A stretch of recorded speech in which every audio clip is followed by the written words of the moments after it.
Vamos lá. Abra sua Bíblia em Colossenses 2, a partir do verso 1. A partir do verso 1. Colossenses 2, 1. Vou na versão NAA. Você pode acompanhar pela sua, está sendo projetada também. Mas vamos à palavra de Deus para nós nessa noite, para esse fechamento de série Evangelho na Veia, para esse encerramento de ano ministerial. Está escrito: quero que saibam quão grande tem sido a nossa luta por vocês, pelos que moram em Laodiceia e por muitos outros que não me viram face a face. Faço isto para que o coração deles seja consolado e para que eles, vinculados em amor, tenham toda a riqueza da plena convicção do entendimento. Para um pouquinho, Paulo é bom de estruturar a frase, porque é frase difícil de entender o que ele está dizendo exatamente aqui. Mas vamos ler de novo com calma essa frase. Tenham toda a riqueza da plena convicção do entendimento. Então, separei ele em 3 partezinhas para você entender bem.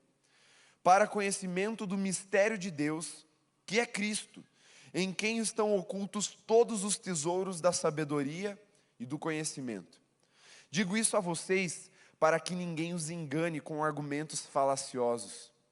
Porque embora ausente em pessoa, em espírito estou com vocês, alegrando-me e verificando a boa ordem de vocês e a firmeza da fé que tem em Cristo. Feche seus olhos por mais alguns segundos. Senhor Jesus, a Tua palavra é poderosa para nos falar o que está no Teu coração. E eu peço que o Senhor faça isso, Senhor. Grave em nossos corações essa mensagem nessa noite, em nome de Jesus. Amém. Amém. Eu não tenho esboço, porque como eu falei, a mensagem é curta, mas eu quero destacar o contexto para você entender o que é que Paulo está falando para os colossenses. Colossenses são o povo que morava na cidade de Colossos. Colossos ficava na Grécia, muito próxima, ou muito provavelmente no caminho de Laodiceia. Por isso que ele cita Laodiceia ali, quase que como se Colossenses e os laodicenses fossem uma igreja só, de tão perto que era uma cidade da outra. Então ele está falando desse povo de 2 cidades muito grudadinhas. E essa cidade ficava ali a uns 130 quilômetros de Éfeso, onde tinha uma base, uma igreja forte. E ele tinha missões ali acontecendo em Colossos e em Laodiceia. Só que Paulo mesmo nunca tinha ido para lá até então.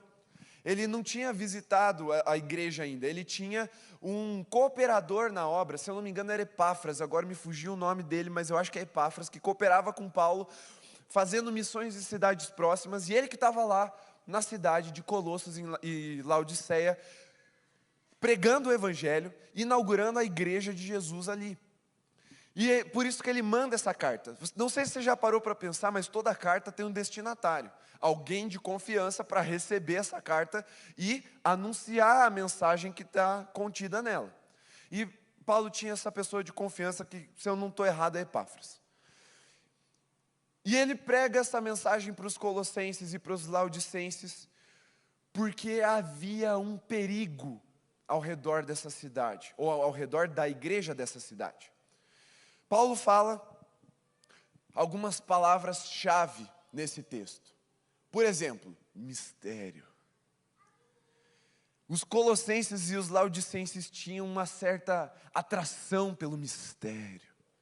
E ele usa exatamente essa frase intencionalmente para combater o que nós chamamos de gnosticismo, que é uma heresia do 1º século que perdura até hoje, porque ela é muito fácil de entrar em qualquer tipo de religião. Ela não tem um credo, então ela se adapta a qualquer religião e ela vai lá simplesmente adulterando, corrompendo a mensagem verdadeira. E aí, no caso da igreja, o evangelho. E esse gnosticismo, nada, assim, resumindo muito para você, é que o mistério precisa ser descoberto. E aí você se torna uma criatura elevada. Por isso Paulo usa a palavra mistério, por exemplo. Mas esse mistério ele era descoberto pela busca incessante de conhecimento, por isso gnosis, gnosticismo. Mas só que não acontecia assim, só de uma forma humana. Tinha que vir uma iluminação do alto. Pá! E aí, de repente, nessa sua busca por conhecimento, você era iluminado e você chegava num estado de superioridade espiritual. E você começava a se separar das coisas desse mundo, tudo que era carne, tudo que era tipo de prazer, tudo que era tipo de relação com o que é material, era ruim. E aí você precisava só se espiritualizar até que você chegasse a um ponto de... Eu nem sei daí, aí eu já foge do meu script, eu não manjo mais de gnosticismo. Basicamente é isso. E existia um perigo muito grande porque a cidade de Colossos e a cidade de Laodiceia tinham uma força mística, sincrética, que é a mistura de religiões muito grande, por causa do contexto greco-romano que eles viviam. E Paulo usa os elementos daquela cidade para trazer uma contraproposta, ou uma contrapartida, falando assim, ó, é desse jeito aqui. Vocês querem mistério? É Jesus. Vocês querem revelação do mistério? É Jesus também. Vocês querem riqueza do conhecimento? É Jesus também. Vocês querem uma fé convicta? É Jesus. Tudo ele aponta para Jesus. Por quê? Para o gnosticismo, Jesus era um inimigo. Porque afinal de contas ele era o Deus encarnado, ou seja, material, feito em carne. E se ele era de carne, ele era mau. Por isso havia um conflito entre esse pensamento e o evangelho que estava sendo pregado. Agora, acho que consegui resumir essa introdução para vocês e agora vamos para uma aplicação bem objetiva. Por que é que isso se encaixa na nossa realidade hoje? Isso é algo tão antigo, mais velho que eu e o Dani juntos. Porque toda vez que há um distanciamento entre a mensagem do Evangelho e o povo de Deus, existe uma potestade, um principado, um anjo caído, um demônio, queira chamar como você quiser, o diabo, para introduzir coisas enganosas, que só parecem verdades, argumentos que só parecem convincentes no meio da igreja. Paulo não tinha visto a igreja ainda. Ele estava se conversando por carta. Mas ele já se preocupava com aquele povo. E da mesma forma, nas últimas semanas, Deus tem me levado a me preocupar com o povo que Ele me confiou o pastoreio, que são vocês. Por isso, como Paulo, nós precisamos, e eu vou reler o primeiro versículo só para você ver, ter essa atitude. Quero que saibam quão grande tem sido a nossa luta por vocês. Essa é a frase que eu quero que vocês entendam primeiro. Toda vez que nós nos distanciamos, existe uma luta espiritual. E Paulo sabia disso. Paulo podia simplesmente arrumar todas as coisas, sair de Éfeso e ir direto lá para Colossos ou para Laodiceia e começar a fazer pela força do braço dele, mas Paulo não. Paulo ele era um cara agilizado, ele sabia que a luta não era simplesmente com argumentos. Com os argumentos ele mandou uma carta e resolveu. Ele sabia em primeiro lugar que era uma luta espiritual. E a tendência que nós temos, como eu disse na consagração, é de, quando nós tiramos férias, nós tirarmos férias de Deus, e não férias com Deus. Nós encararmos o nosso descanso como a hora de extravasar mesmo e chutar o balde. Só que eu vi muitos que eu considerava amigos nunca mais voltarem para a fé por causa de umas fériasinhas assim sem Deus. De tomarem decisões irreversíveis na vida. Eu vi, quando eu era adolescente, vários e vários jovens que nesse período de recesso ministerial metiam o pé na jaca, ou no pecado mesmo, e voltavam todo arrebentados, muitas vezes separados, quando eram casados, aí já voltava com uma iminente separação. Casais que voltavam, mas já voltavam mais ou menos com um pé no mundo, e aí depois se desviaram. Eu vi isso acontecer durante toda a minha adolescência e o início da minha juventude com muita frequência. Depois isso diminuiu muito, graças a Deus. Especialmente quando a gente começou a caminhar com o pastor João. Mas isso é uma realidade. Muitas vezes a gente relaxa, baixa a guarda e acha que está tudo bem, porque afinal de contas o calendário diz que eu estou de férias. Só que eu quero te dizer duas coisas. Primeiro, o seu sentimento, o seu desejo de descanso é legítimo. Deus também descansou e você pode descansar. O que você não pode é achar que descanso significa pecado. Deus santificou um dia exclusivamente para descanso. Mas Ele santificou, Ele não pecou o dia para o descanso. Ele não contaminou o dia para o descanso. E existe um modelo bíblico para o povo de Deus descansar. E está tudo bem descansar. Como eu disse, é legítimo. Está na lei de Deus o descanso. Mas você precisa descansar da forma certa. E a forma certa de descansar está lá em Salmos. Eu esqueci qual é o Salmos, é 100 e alguma coisa. Minha mente não está muito boa de lembrar assim, os detalhes, mas o Salmo diz: aquele que habita no esconderijo do Altíssimo, à sombra do Onipotente descansará. 91, obrigado. Quem que soprou? Levanta a mão aí para mim. Quem? Luiz? Valeu, mano. A sombra do Onipotente descansará. É na sombra de Deus que a gente descansa. Ou seja, é na presença dele. O que significa a sombra?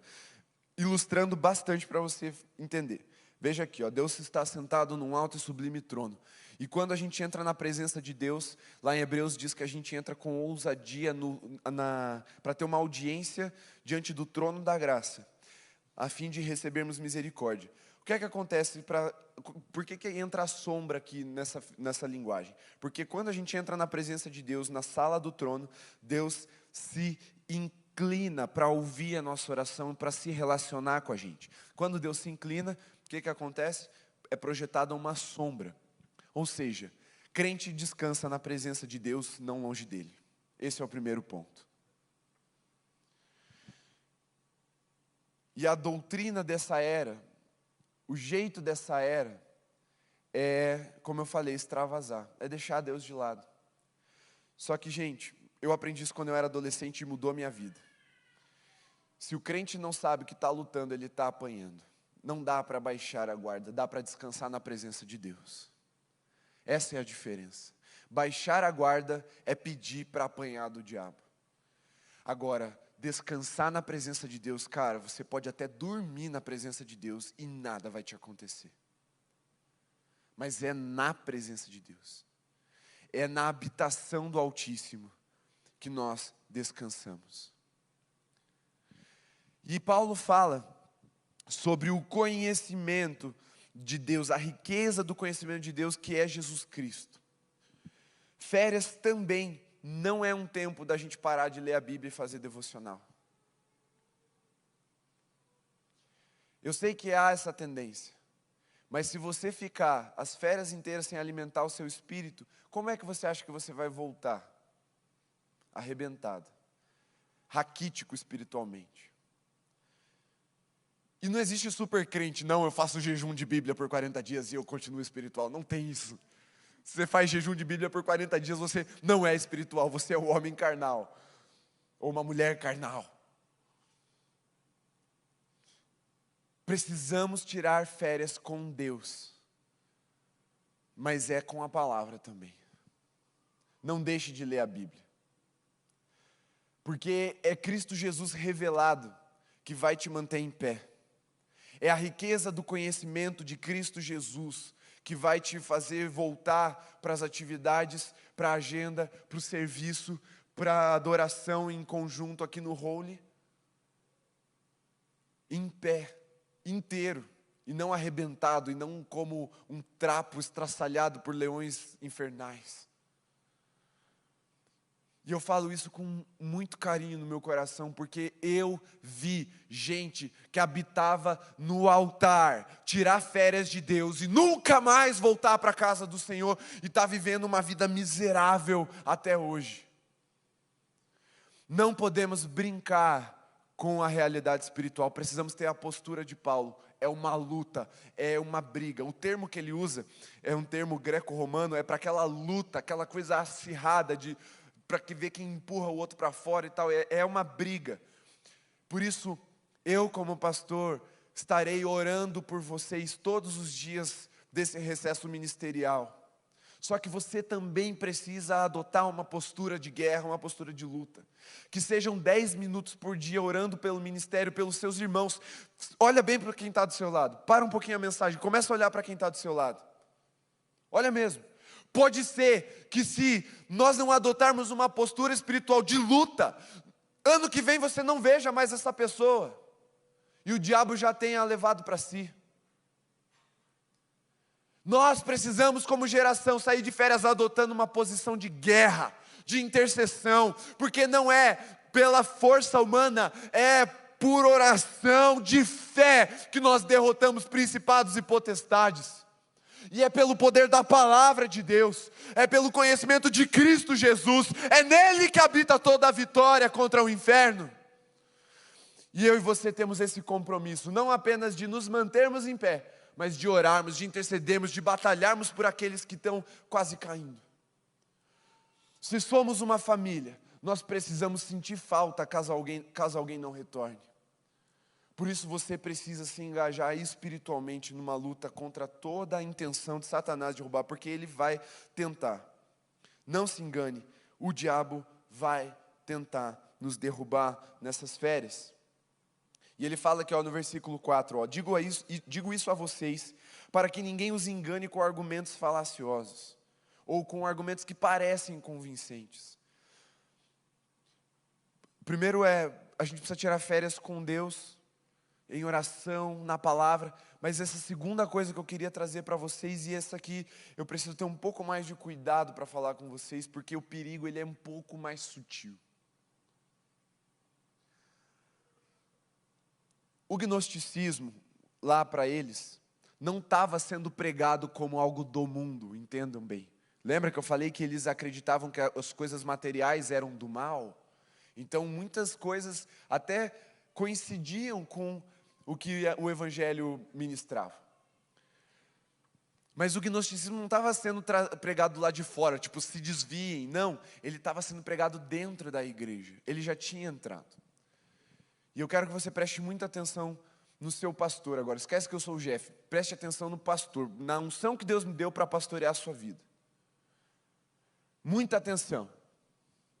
Nós vivemos um tempo em que uma falsa doutrina, um argumento falacioso chamado hipergraça está nos discursos no meio da igreja.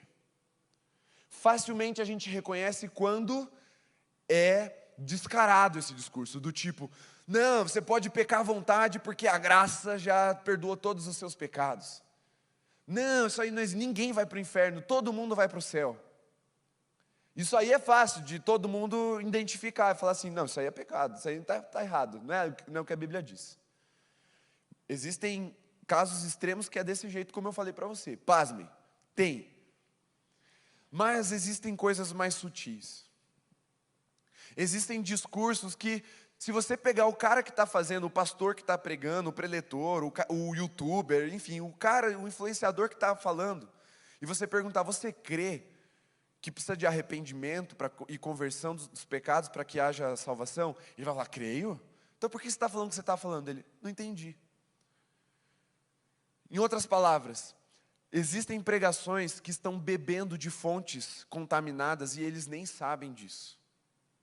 Não é a intenção deles, mas já contaminou. Eu não estou falando para você julgar o cara. Estou falando para você ser um crente de verdade, como Paulo fala que os crentes de Bereia eram. Julgue a profecia, ou seja, pega a Bíblia e vê se o que o cara está falando é de verdade. Por que eu preciso me preocupar disso como pastor? Porque eu tenho a missão de trazer o evangelho verdadeiro para vocês aqui semanalmente, ou eu, ou um dos pastores, ou um dos preletores, mas ninguém sobe nesse púlpito sem que passe pela responsabilidade da minha decisão. Então, quem prega aqui, se pregar uma besteira, e eles sabem disso, eu corrijo no dia. Eu subo depois sem problema, não precisei, graças a Deus, vocês estão bem, tá? Não é uma crítica, mas eles sabem que se eles falarem besteira, se eles pregarem alguma porcaria de hipergraça aqui, ou de qualquer coisa contaminada com isso, eu venho no dia e corrijo. Se um preletor convidado escapar e falar uma besteira, eu corrijo no outro sábado, só para ele não ficar ofendido. Mas eu estou aqui cuidando. Agora, eu não posso, e não vou, e não quero controlar o que você vê no YouTube. Mas, invariavelmente, você vai ver pessoas falando. Eu vou chamar de heresias, porque é o termo mais assertivo, mas assim, coisas que estão contaminadas.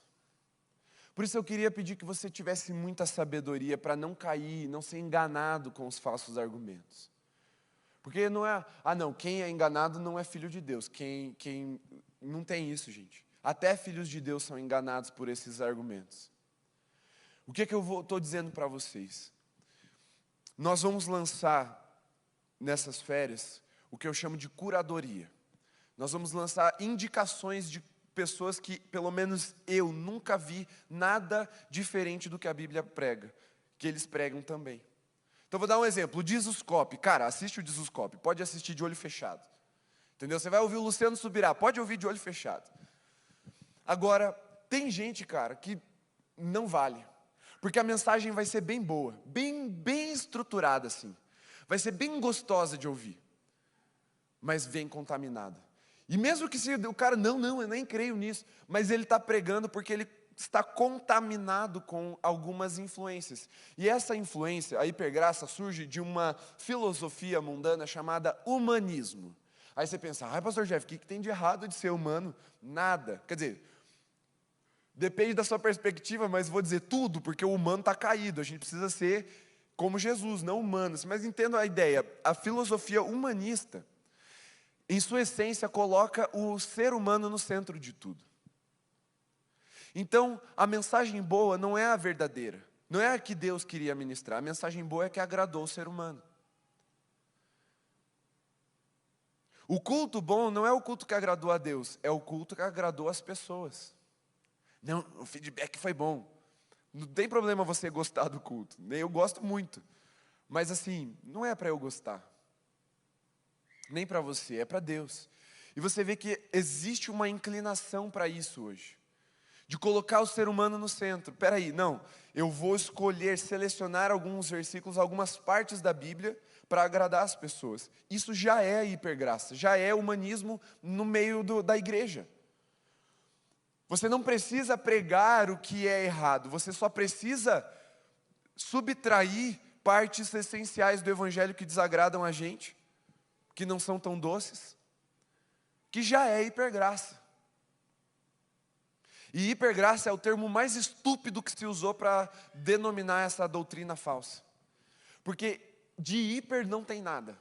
Essa é a graça mais barata, mais fraca, mais fajuta que eu já vi na minha vida. Uma graça que é poderosa para te tirar do inferno, mas não é poderosa para te instruir na verdade e te levar ao arrependimento dos seus pecados para você parar de pecar. Que graça é essa? Isso não é graça hiper, isso é graça barata, como disse Dietrich Bonhoeffer no seu livro Discipulado. É a graça que redime o pecado, mas não redime o pecador. Como assim? Não existe. A graça de Deus, ela é hiper, e ela não precisa de hiper na frente como prefixo. A graça de Deus já é completa. E ela é poderosa sim, para te tirar do inferno e te colocar no céu, mas ela também é poderosa para te lavar do seu pecado, te transformar, trocar suas vestes, te fazer imitar Jesus na sua vida. Essa é a graça verdadeira, só que ela está infiltrada em tudo quanto é tipo de canal gospel, página do Instagram gospel, e você está vendo isso, e eu também estou vendo, pasme, eu também estou vendo. Eu já vi gente que eu gosto falando coisas contaminadas, porque beberam de uma fonte sem perceber. E a palavra em relação a isso é uma só: vigiem, confiram na palavra, nos perguntem se vocês não conseguirem discernir, porque isso é muito complexo às vezes é rápido de entender, como eu falei, às vezes não. Nos perguntem. E essa curadoria que a gente vai lançar canais do YouTube, pregadores, livros, algumas bandas. Não é porque a gente quer controlar o que você ouve, eu não consigo fazer isso, não quero fazer isso. Mas eu quero que você tenha discernimento. Para que quando você acessar esse tipo de conteúdo, você não se contamine. Você tenha a sabedoria do alto para separar joio do trigo, o que é ruim do que é bom. Amém? É uma postura espiritual como Paulo teve, de guerra. Mas também é uma postura prática, do tipo, vamos examinar para ver se bate. Vocês me entenderam? Então posso fechar a mensagem aqui? Fique em pé.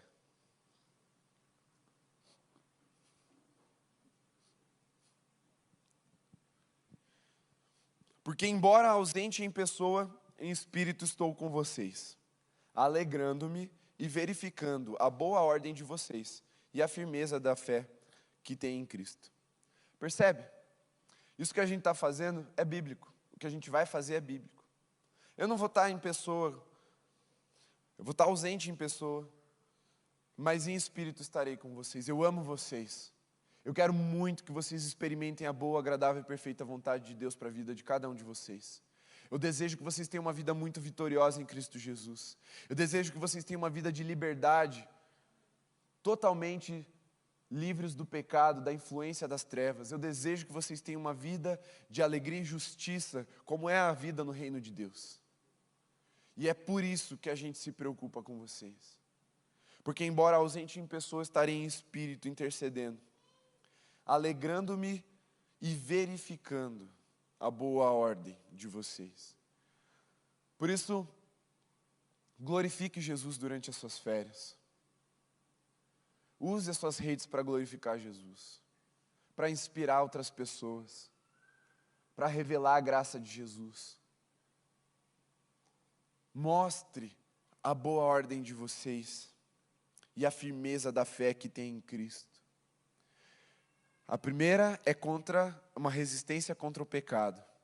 A segunda é uma resistência contra as contaminações que estão ao nosso redor.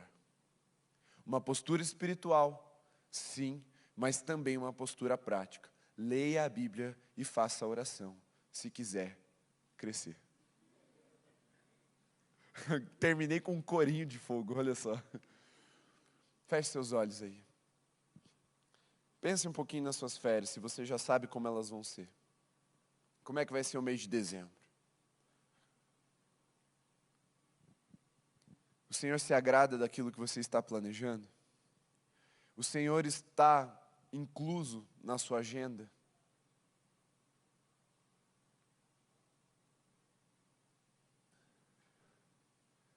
Deus quer ir com você. Você está disposto a levá-lo contigo? O desafio que eu faria na consagração, eu deixei para agora no final se você tem o desejo de cumprir o salmo que você cantou, que você quer habitar todos os dias na presença do Senhor, deixe seu lugar e venha ao altar. E nós vamos orar. Nós vamos orar selando a vida de cada um de vocês com óleo. Vou pedir já para os pastores subirem. Venham para o altar para ficar mais fácil de ver. Um já pega o óleo lá para mim. Porque nós temos esse cuidado pastoral. Eu quero que vocês voltem mais chamuscados pelo fogo do Espírito Santo do que vocês estão indo. Eu quero que vocês voltem mais prontos, mais cheios para derramar. Pode vir bem pertinho para dar espaço para todo mundo. Se quiser se ajoelhar, fique à vontade. Ofertar isso ao Senhor, falando: Senhor, eu decido viver todos os dias da minha vida, das minhas férias, na Tua presença, te buscar no secreto, te buscar na Tua palavra, ter discernimento espiritual, orar e abençoar os meus irmãos. Vou pedir que vocês já vão fazendo o movimento, pode ir orando por cada um deles. Todos os que estiverem de joelhos precisam ser ungidos. Pode ir, Ti, pode ir também. Eu vou pedir só para a Gene e para a Ju vir me ajudar também. Bia, você pode me ajudar também com isso? Ungindo as meninas aqui. Porque essa é uma noite de compromisso porque vamos ter esse recesso, mas Deus vai com você. O Senhor estará olhando atentamente para você durante todo esse período. Eu, pastor, estarei ausente em pessoa, mas Deus não estará ausente. O Espírito de Deus está em vocês e com vocês, se alegrando e verificando a firmeza da fé que tem em Cristo Jesus. Espírito Santo, eu peço que o Senhor cele no coração dessa geração uma firmeza, um desejo, uma vontade, uma atitude, um entendimento de que o Senhor está presente todos os dias da vida deles e que eles pertencem ao Senhor. Espírito Santo, Santo que não se contamina, mas que purifica, sela essas vidas, para que toda a influência, toda a intenção do mal, de levá-los a uma vida de pecado, uma vida pregressa, da qual eles já foram libertos, de voltar às coisas que faziam antes, nós repreendemos em nome de Jesus, Pai, e colocamos sobre eles a Tua forte mão de poder. Que esse tempo de descanso seja na habitação do Altíssimo, seja a sombra do Onipotente, um lugar de renovo, um lugar de graça abundante, um lugar de presença manifesta, um lugar de intimidade com o Senhor, um lugar onde te verão e te encostarão, Senhor, como aquela mulher encostou no Senhor e houve virtude passando pelo corpo dela. Eu creio, Pai, que também esses jovens e adolescentes estarão tocando no Senhor e voltarão muito mais virtuosos, comprometidos, com dom, com poder, com autoridade, para entrarmos em 2022 queimando em adoração pelo Senhor. Senhor, fazemos em Ti uma aliança de santidade, forjamos no fogo do Teu altar essa aliança.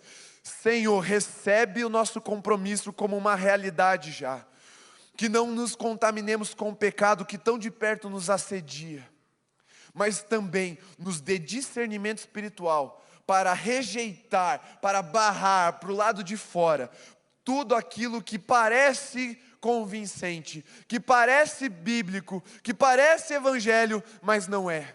Sabemos que Satanás toma forma de anjo de luz e nos engana, mas Senhor, clamamos para que o Teu discernimento seja tamanho em nossas vidas, que ele não tenha sucesso em nenhuma dessas investidas. Toda a contaminação seja queimada pelo fogo santo do Senhor que está no nosso coração, Senhor. E nada que não vem de Ti, nada que é humano ou humanista, nada que é dessa heresia chamada hipergraça, nada que é de outras heresias que estão por aí, entre em nosso coração. Pedimos que o nosso entendimento seja mesmo revestido pelo Senhor, Pai, e que essas férias nós experimentemos a Tua boa, agradável e perfeita vontade. E Pai, eu quero profetizar em nome de Jesus, que muitos aqui retornarão para o ano que vem com testemunhos gloriosos da Tua manifestação durante as férias. Voltarão contando que falaram de Jesus, contando que tiveram experiências com milagres e com sobrenatural, voltarão com canções novas escritas no secreto, voltarão com metas de leitura bíblica batidas, voltarão muito mais íntimos do Senhor do que estão indo para essas férias, Senhor. E eu também entro nessa aliança. Espírito Santo, me ensina a Te buscar no descanso também, para que eu me torne cada vez mais parecido com Jesus e um pastor que agrada ao Senhor ao pastorear essa geração. Em nome de Jesus, Senhor, guarda as emoções, porque o nosso coração ele é muito frágil, Senhor. Muitas vezes nos revoltamos com o Senhor por pequenas coisas, por pequenas frustrações. Mas eu creio, Senhor, que nem as frustrações do nosso coração poderão nos apartar de Ti. Em nome de Jesus. Ainda ajoelhados, eu só vou pedir que se levante todos aqueles que já foram ungidos, já oraram com você. Fique de joelhos só quem não recebeu uma oração com imposição de mãos, para a gente saber e ninguém ficar de fora. Tem uma menina ali, um aqui, mais 2, 3, 4. Aqui atrás também, gente. Tem alguém livre aqui?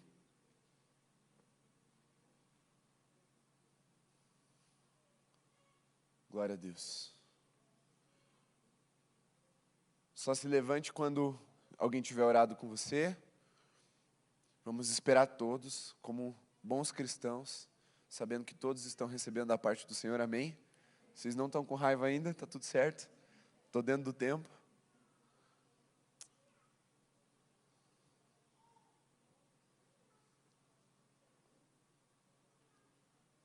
Falta alguém, gente, que eu não vi?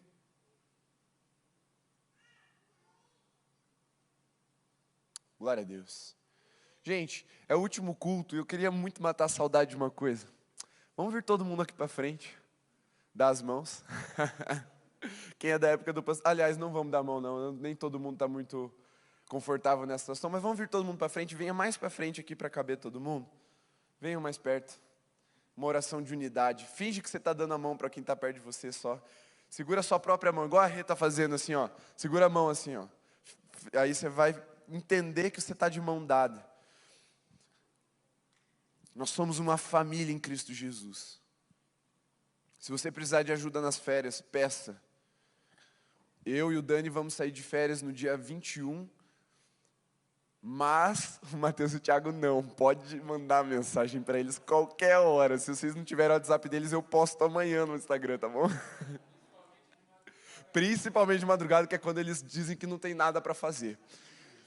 Então, mandem mensagem se for urgente. Até mesmo nas nossas férias a gente pode abrir uma exceção. Mas as férias são curtas, são só 15 dias. É do dia 21 ao dia 5 de janeiro. Tá bom? Faz assim, ó, com as mãos agora. Vocês já entenderam que vocês estão unidos. Senhor Jesus, que essas férias sejam verdadeiramente gloriosas, Pai. Eu tenho expectativas de ouvir o que o Senhor fará no meio deles durante esse tempo. O Senhor nos chamou à consagração porque amanhã o Senhor faria maravilhas. Então eu creio que se o Senhor nos chamou para uma consagração nesse culto, é porque essas férias estão destinadas pelo Senhor a serem maravilhosas na Tua presença. Que o Senhor traga resposta àqueles que precisam, que o Senhor traga cura aos enfermos, que o Senhor traga libertação aos cativos, que o Senhor atenda o pedido daquele que está angustiado, que está aflito. E eu sei, Pai, que nós ouviremos testemunhos de glória e de poder, porque o Senhor agiu, porque o Senhor é fiel e o Teu povo te ama. Que o amor de Deus, nosso Abba Pai, que a graça redentora do nosso Senhor Jesus Cristo, e que a comunhão do Espírito Santo seja com você, seja com a sua casa, seja com toda a igreja de Jesus, reunida ou de férias, hoje, até que Jesus volte. Amém. Amém. Celebra, Senhor, com suas palmas, pela última vez aqui no Holy.